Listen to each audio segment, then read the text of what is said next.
Hi, I'm Vanessa Eriksson, your host on the brand new podcast. And I bring to you influential leaders talking about data, AI, innovation, and leadership, of course. And today, I'm in Switzerland, in Davos, where the World Economic Forum has just happened. And with me is a real good friend, Anne Thorstvedt Sjöberg. Hi, Anne. Hi, nice to be here, Vanessa. Yeah. In this gorgeous place. I It wish everyone is. could see the blue sky behind us. It is. Anne, I'm thinking, why don't you introduce yourself? Well, I have quite a bit of experience in non-executive director work. From an operational point of view, I've worked over 25 years internationally with companies like Procter & Gamble, Kraft Foods, Mondelez, and Electrolux. So bring with me quite a lot of experience from the FMCG world and consumer durables. Yeah. My area of specialty, it's a bit windy here. It is. It's a bit windy. But my area of specialty has been growth identification, data, insights and analytics. And this is where we share a lot of we have common a interests. passion Yes. for talking. But I'm thinking, what about all the bold roles that you've had? I have been working with a few interesting retailers, and I continue to do. Yeah. So one is Clas Ohlson. I currently work with a wine retailer, Viva Wine Group, and I will shortly sign up for a few more board roles, but more to Wow. come on that one. More to come. I can't wait to hear. You know, this lady has inspired me since I came to Sweden almost 30 years ago, and she still inspires me. But I'm thinking, Annette, let's go in. Yes. We're back inside. You know, it's been a fantastic day. We've been out skiing the whole morning. What wonderful slopes here. No wind, Lots of sun. lots of sun. But now we're in here, and Anna, I can't wait to hear. You've been working with consumer insights for a long time. How have you seen the role of data evolve? Oh my gosh, without giving away how long time I've worked in the industry, which is over 25 years, but it's like day and night when I started out. From not so data rich, almost paper and pen, to daily or by second data. Today we had limited data sets, a little bit of Nielsen data when I started out, perhaps some internal sales data in primary research, and now by the second we have data and information, and I'm seeing that what a difference it makes to decision making, both in the board context where I'm active, as I said earlier, but also when I consult and work as an advisor. That this has shifted the whole decision making process for many corporations. So it's really a different end of the a totally different situation today than we had before. And I tend to think of more Amazons and MasterCard and Nvidia and those that are by the second collecting data to retailers and some of the retailers that I work with who have data by the minute, or to the FMCG world that has less data, and then perhaps durables and others with less purchase frequency.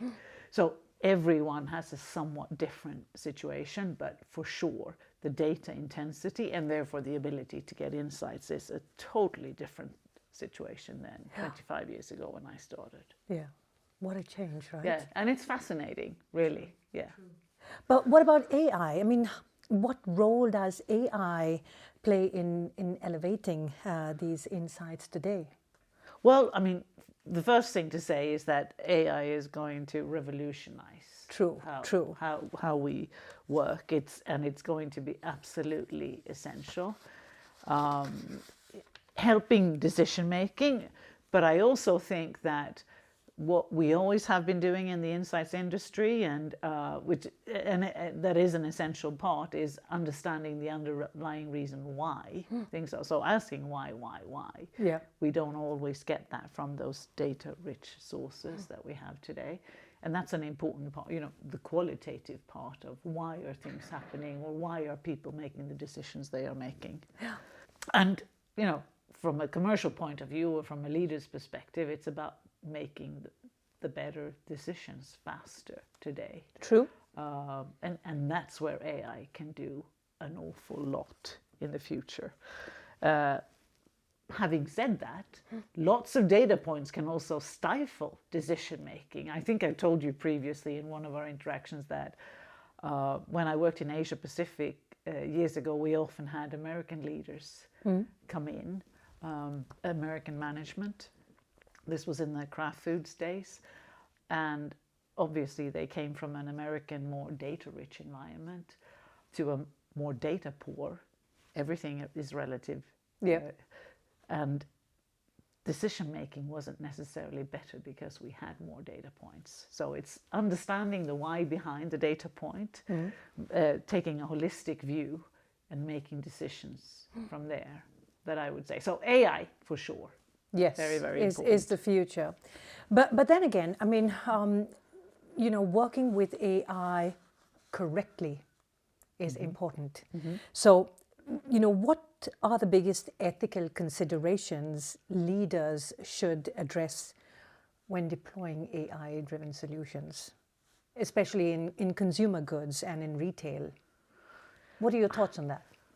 Well, again, it's one of those questions where you kind of go, yes, we are moving along a spectrum. Because if I go back and think about how we developed a product in the past, like understanding the consumer, collecting data, or even perhaps even more relevant comparison, thinking about how we influence people as they behave in a store and are being exposed to packaging or material or promotions or merchandising. It's always been about how we can influence them and using that data, either if it's observations or whatever it might be, but data collections to influence people. I've done that for years, and we've used that as a way to, as I said, influence people, drive business growth. And there's been nothing strange about that. You are understanding people on a psychological sense, right? What is driving behaviors, and you're you're not doing anything wrong. Today we have, as we just said, lots more data points, and of course, when you have more data about people and why they're behaving the way, it needs to be transparent and open, and you need to follow the rules and regulations, like the consumer data privacy laws and the trust and security that comes with it, to do things in a transparent and open way. But again, to me, it is a continuous or an evolution from a time where we were understanding people, not individuals, but people as groups, to a more data-rich environment today, where we have the ability to understand more, but we have the responsibility to do so in a much more open and transparent way, following the laws, of course, and the regulations, and letting people, and making sure that we do that with the consent of the person, agreement from the individual, and that they understand that when they buy something, do something, enter a website, and so on, that they understand that they are giving away their data if they click the box that says so. So being open and transparent, and letting an individual give consent and understand that they might have concerns about it, and help them on that journey. And as a follow-up, what's the advice you would give leaders then to ensure that transparency? I mean, apart from the very obvious thing, to follow the rules and regulations. You have to understand the consumer data privacy laws and the security surrounded with that. I think I would say, as a leader in an organization, you have a responsibility to ensure that your staff understand. Yes, true. It's essential to do the right thing, and the right thing is to help consumers understand that they're giving up their data, and that it's not necessarily about them as individuals, because that's normally the case. Yeah. It's about the groups of individuals. It's about large groups. We're not after, in general, your individual choices or your individual data. We're looking at it more holistically. So that transparency that builds trust, Yeah. I believe, is essential. Yeah. And I guess Do you have any- educate your organization about that. Anne, there's a lot of investments being made in data and AI. I think leaders are struggling to kind of measure clear return of investments. From your experience, how do you balance short-term measurable results with the long-term, harder to quantify benefits of innovation? The first thing I would say, Vanessa, and I'm smiling a little bit, because this ROI question is one that I feel like I've heard throughout my career again. Yeah. You know, we always talked about brand investment ROI, and people still talk about it, and innovation ROI. And the truth is that, and I think it was even reported here at WEF, that you know, AI fails in 80% of the time. Innovation, we know, fails at 70 to 90% of the time. It doesn't mean we're not innovating, because we don't have ROI straight away. You know, we keep at it because we know that innovation is going to drive business growth. So AI and ROI, you know, don't draw the conclusion that we shouldn't be working on AI because it doesn't give return on investment straight away. So that would be sort of the first thing I would say. On your question about balancing long and short term, I would say this has to be thought about in the context of the company's strategy and position and risk tolerance. Yep. Yes. You are very risk averse. In the short term, you might not be acting on AI. You follow the crowds, the leads, the academic work a little bit more, and you think about and you try to understand what does it mean for our organization and our business in the long run. So what do we need to do today to future-proof our business? Yeah. Long term, and then it's more about what are the strategy shifts or follow others. Most companies need to do both. I start to experiment, I believe, and short term, you know, you ask yourself what we can be doing and what we can be learning in this space, and perhaps also, I mean, what's the risk of not learning? Yeah. So what's the risk of not doing anything? Yeah, what's the risk of not doing anything? Yeah, yes. How can it get us off track? Or how far behind do we end up being in the long run? Yeah. But most organizations would say AI is going to be important for them longer term. So balancing that risk or balancing that short term, long term, I would say is essential for everyone. Yeah. But those who are more risk averse, they could perhaps wait a little bit. Yeah. Whereas those who are data rich and more eager and more risk able, they need to start. But again, back to the point about ROI, don't expect big gains. No. If you only want to go after the big gains, go after the ones that are, you know, a little bit safer and short-term efficiencies, etc. But I think everyone can benefit in the short term. But I think, you know, I recall my days also when we were doing, you know, innovation at Telia with the IoT. Not everything will go to production. I feel like it's the same today with the AI. You know, you just got to keep on churning out innovation after innovation and see what's the one that actually adds value to the company. Yeah, exactly. Yeah. And that's it. And while you're doing that, you're learning. Yes. And you are course correct, and you're learning you're teaching your models also. Yes. Right. So indeed. So it's definitely not an indication. No.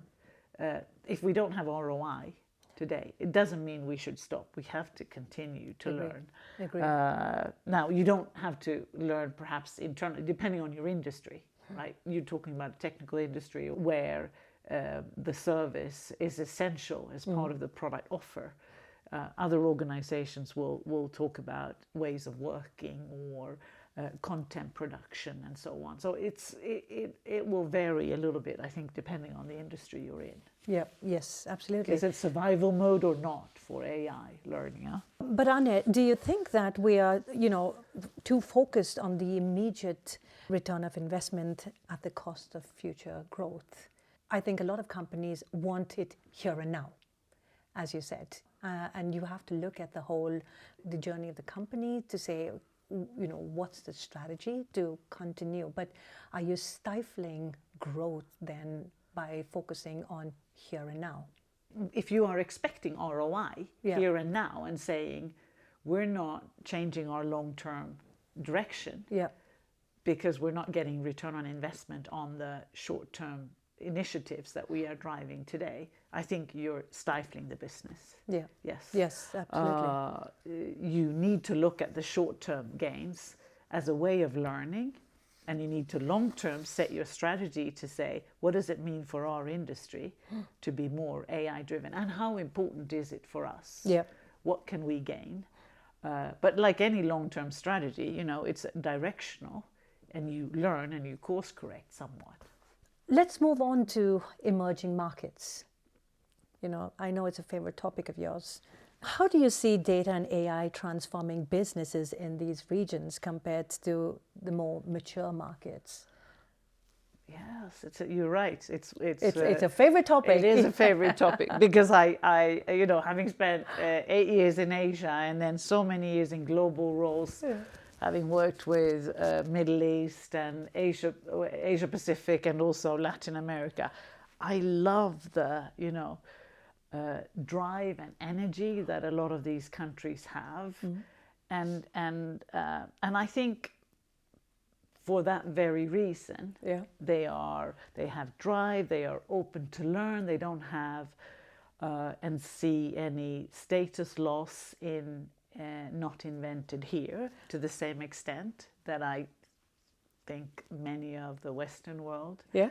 So open to experiment, taking learnings from others, fast adapting, having, what should we say? I almost call it a little bit more hunger and motivation to get ahead, leads me to believe that they can fast adapt a lot of the things that are being done today, and they can actually leapfrog, get ahead in AI also. That's my own hypothesis and thinking, and if I think about deep sights and some of the things that are going on in the political world today, with changes in America, maybe partnering with some of these countries and companies and tools for Europe would be a perfect opportunity and chance to really get ahead and make a mark. So being more open and learning from others, I think, is a successful concept in this context. Yeah. I'm going to move on to leadership, because that's who I see when I see you, a leader. You've worked in so many countries. How do you adapt your leadership styles to all these different cultures, and how do you help your employees? How have you helped them to be successful and support them? That is an interesting one. So I often say that I'm so lucky and had the enormous benefit of turning my curiosity and interest in many different countries into a successful career and leadership experience. And one of the most important leadership learnings for me is to not judge people based on where they're from or their opinion or view of the world. Yeah. We're all a product of where we come from. Yeah. I think that listening to people and observing first to understand, Yeah. and then decide where you want to go for, or what you want to go for, and how you want to behave from there. So I think it's an advice of being humble and open, and careful and respectful of cultures. Like you said, I've lived in 7 countries and actually worked in over 100, and especially the cultural side, I think, is interesting. You and I have talked about Asia and also Scandinavia quite a lot. Yeah, and that must be so different, right? Because, I mean, you've worked with American companies, and then a Scandinavian, a Swedish lady yourself. The culture, what a clash. Tell me more. Yeah. I feel there's a big benefit in working in American organizations in many ways. Okay. But they come with, as you know, Yeah.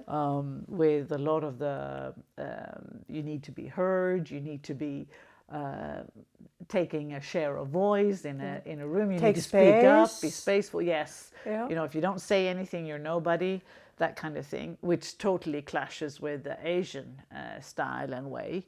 So when I was in Asia Pacific in an American company, I obviously had to learn to adapt to that. And of course it has formed me as a leader. I know I have to formulate and speak up, formulate an opinion, have a perspective. But there is, for me, a difference between, you know, doing everything to be heard versus adding value and have a perspective in a situation or on a topic. And you can do that differently. You need to, if you don't think on your feet, you know, you need to prepare yourself ahead of a meeting, for instance. Or if you're good at summarizing and listening to others, you can do that at the end of a meeting and make impact. So back to your question about American corporations. For instance, in Asia Pacific leadership team meetings, I've seen clashes between the very direct American style and the Asian more quiet and humble. And, you know, if you're leading those groups or those conversations, or if you're one of the members, you have to do what you can to make sure everyone has a word and, you know, have an opportunity to speak up and not assume that people have nothing to say because they're not speaking up. So I guess that's one thing. But what I had to do quite a bit when we were working on creating output, you know, where getting the diverse perspectives out when in development work was very much to divide people into groups where, you know, they were safe. And you would safely get everyone's perspective out without any face losses or any concerns, or and with an understanding and less dominance. So balance the groups. But I think the most important thing is don't judge on the basis of that. But we've also talked about the Scandinavian situation, which is also one where, you know, as the stereotype says, we're very consensus driven, and you have to be able to put your perspective across without upsetting people too much and being too direct, you know, which I understood I was partly shaped by from American environments. So in an Electrolux or a Scandinavian environment, I have to be a little bit more careful. But again, it's about awareness, self-awareness, I think. And I'm thinking, you know, from all the leadership and the companies that you have been a leader in, what has been the most challenging lesson that you've learned? One of the toughest things as a leader, I think, is taking care of yourself. Yes. And making sure you yourself have enough energy, balance, and health. Yeah. And I've often said to my teams and people working with me, you need to take care of yourself first. I learned it the hard way by getting challenges later in life, health challenges that I've overcome and that are fine. Now I'm perfectly healthy, but I think that's the most important thing, and I think it's especially important for women. Yeah. Because if we balance family and a professional career and a leadership role, then that always comes with compromises, whether you want it or not. Yeah. I think you are, as a female leader, you put yourself under a lot of pressure. And as women, we tend to be more pressured by the professional, the work environment, the job situations that we're in. And, in my career earlier on, it was even worse. Now it's a little bit better. I recall where you mentioned where somebody did not have a very nice remark, right? When you took the time to attend a graduation for one of your sons. Yeah. Yes. Yes. Yeah. No, I recall the situation because it was when I was working in Singapore and I hadn't attended our youngest son or any of our sons' graduations for that matter for 3 years, and I really wanted to. And it meant I missed a larger management meeting one time. Yeah. And I was told that I shouldn't have made that priority, and I was really shocked. Exactly like you're reacting, I reacted, and I was speechless. Yeah. I didn't fight back, or I shouldn't say. It's not about fighting back. No. It's about being balanced enough to give a response, a suitable response to that kind of remark that is out of place, really. I till this day, I find it difficult to answer back in those situations. And what sometimes has happened is actually, and then I feel entirely, very, very grateful, is that male colleagues who are in those often male-dominated forums where this happened, they stand up for me or for other women. Yeah. Where I'm so entirely, grateful. So grateful. Yes. That I have that support. Yeah. If you're more women and this happen, you can support one another. I think that wouldn't. I think the question then, or a remark like that, wouldn't arise, if you had, because I mean, especially everybody has families, everybody's doing the juggling. I'm thinking. Yeah. But you never know. You might be surprised. No. So it's so true. It is, but that's what this whole situation and being balanced, staying healthy, also allows you to respond in an appropriate way. Yes. And call out that kind of behavior as inappropriate. Yes. Stand up for yourself. Yes. And that's what I want our listeners to also know, that, calling out bad behavior, that is so important. So important. I mean, and for us to tell our kids also, this is not okay. No. So going ahead, what is the one trend, Anne, in data or AI that leaders cannot afford to ignore in the next 5 years? Well, again, apart from the most obvious one, that get out there and start and try it, ChatGPT and Copilot and anything you can to start to learn yourself and see, what does it mean? What is everyone really talking about? If you haven't done that already, that's what you need to do. Yeah. But I would also say what they've actually talked about at WEF also, this explainable AI, the concept of that, and trying to make AI more understandable for more people, so that leadership teams and boards and more people know what can be done and start to trust it and not question it. And then I think the whole point about ROI and that will start to a little bit lower. Indeed. Yeah. So indeed. unexplainable AI, I think, is one of the areas. Yeah. Awesome. Well, thank you so much, Anne, for being part of this. I hope all of you have enjoyed this episode as much as I have. Thank you, and I look forward to being with you on the next journey and in the next episode. Bye for now. If you enjoyed this episode, please like and subscribe, and stay tuned for more.